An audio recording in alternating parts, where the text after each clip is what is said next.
Hello, Sonia here. I'm wanting to do yet another sketchbook tour. I especially want to do this one at this point because it's something that I'm actually finding myself returning to at the moment. And this is an old abstract sketchbook from 2019, but it's still a practice I kind of carry on with from time to time, often as warm-ups, but sometimes even more detailed, longer doodling. I find it's great when I'm stressed or I've got things on my mind. There's something freeing about the mark making, and I guess it's a form of meditation, and I find it a helpful way of journaling or sketchbooking. So at this stage I thought it might be something that would be of interest to you.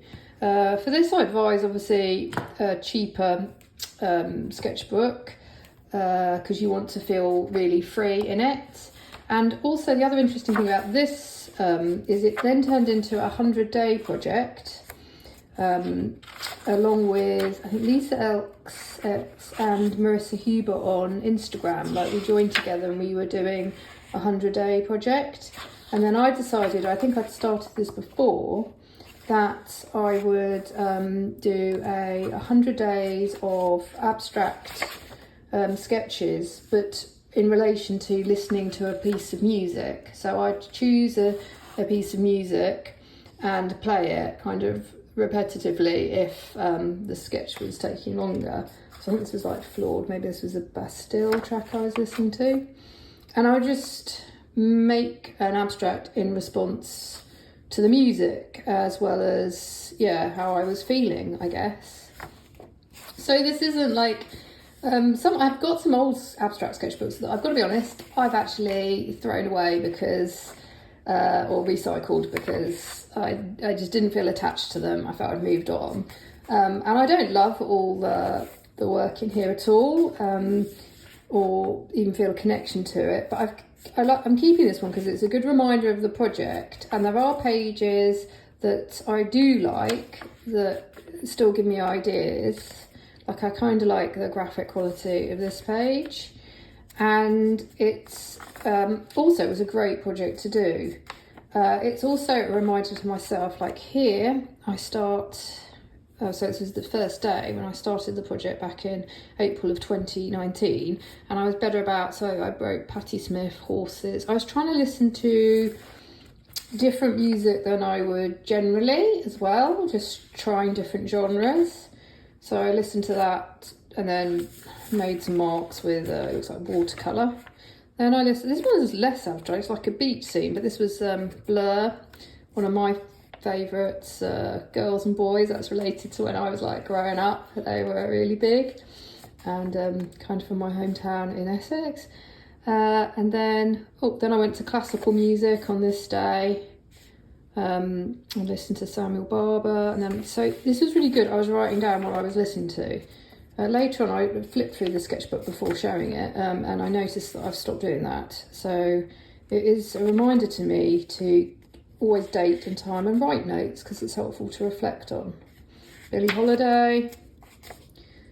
And I just remember it was a really, this is a great idea. I don't know if anyone's thinking about other these sort of 100-day projects or daily drawing projects. It's a good one to do because it's pretty easy to fit into your day. These often I could sometimes even make the whole sketch within, like if a track lasts 5 minutes, you can lay something down, but in general I would probably listen 2 or 3 times to a track. I've got Mumford and Sons. I feel like I've actually listened to I've obviously listened to 3 songs, but I think the idea was maybe to concentrate on one. Ben Howard. And I guess the pages grew from listening both to the music and I think also to probably how I think abstract is a lot about sometimes how you're feeling at the time, like just expressing colour and mark making. Is it hesitant? Are you feeling you want to like stab the page? What's going on? Years and Years, that's quite a colourful one because I think that's quite cheery. I was obviously listening to quite a cheerful song. Coldplay. I've used highlighter. So this is quite a small but long sketchbook, so I will speed up. Massive Attack. So yeah, but every page was a response to the music. And actually, I know this is quite a common project because one of the kids at school during COVID, one of their online learning projects was drawing in response to listening to, I think it was like the Four Seasons, which is quite a good one for which they enjoyed doing. Billie Eilish. I actually quite like this page. I like the mark making and the colours as an abstract. I think that works well. So yeah, Leon James Bay. Yeah, of 1975. I tried to there were obviously sometimes I just wanted to listen to my favourite music, but other days I did try and break out of typical genres that I'd listen to. Still again, Happier. I like these ones. These are actually kept quite doomsday, I think, from Bastille. They've gone a bit dark and heavy. Cyndi Lauper. So yeah, yes, actually I still like this sketchbook. I was a bit worried that when I looked through it I'd be like, oh, these are awful. But no, actually there's some ideas for me now to carry through. I still think I do a lot of this in my abstract. This sort of stuff I'm not so keen on. I think maybe I was influenced by is it Tomry, but I can't seem to get that unconscious scribbling to be as visually, I don't know, as appealing to me. Yeah, I also use, so in this sketchbook you can see I've stuck in collage as well. It's basically mixed media. Red Hot Chili Peppers, Dermot Kennedy. Again, I like this spread, not so much this one. This works, I think, because I've obviously stuck in these great big blue brush marks. But yeah, this is a really fun project. I think it's pretty achievable for anybody can do this, obviously. I think a lot of people do. But it's a good reminder to myself to go back to a bit more abstract sketchbooks.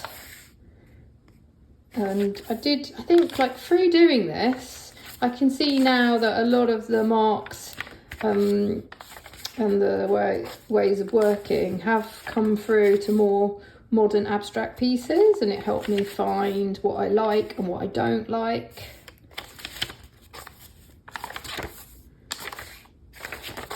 And I guess it's a bit like emotional journaling. It's a way of just expressing. Sometimes when you like this sort of stuff, that's print, but obviously, sometimes you just want to scroll. Other days you might want to be really methodical, and like Agnes Martin making those marks, those repetitive marks, which I think are really, I find something really calming about that type of mark making. Amy Winehouse, and this one I've collaged. This is some bits of the boys. The boys do drawings a lot, and then they're like, oh mummy, I don't want it anymore, you can chuck it. But sometimes I recycle it and use it in my own work. Here I've cut out, collaged. I quite like this effect of collage, like these U shapes, and stuck them over the top. One thing I've found useful with abstract is if you don't like parts of your abstract, collaging over is a great way of hiding the bit you don't like. This page I like. This is like little collages that I made. Emily Sandé, Miles Davies, Kate Bush, Elbow I was listening to. So yeah, then I do little doodles on old bits of work and then stick it in as part of my project. The Clash. And then I think I don't know what happens, whether maybe I did, I hope I completed the project, but this bit I don't have any date or time, which is a note to myself why it's a good idea to always date and make maybe a little bit of notes about your work. So we're going toward August now, that year, and we're finishing up now. So yeah, I just wanted, I hope this might be, I know it's, a lot of people do this, but it was a reminder to myself as well, just a fun, sort of expressive sketchbook, type of sketchbook that you could think about. Thank you very much for watching, and I'll see you next time. Bye bye.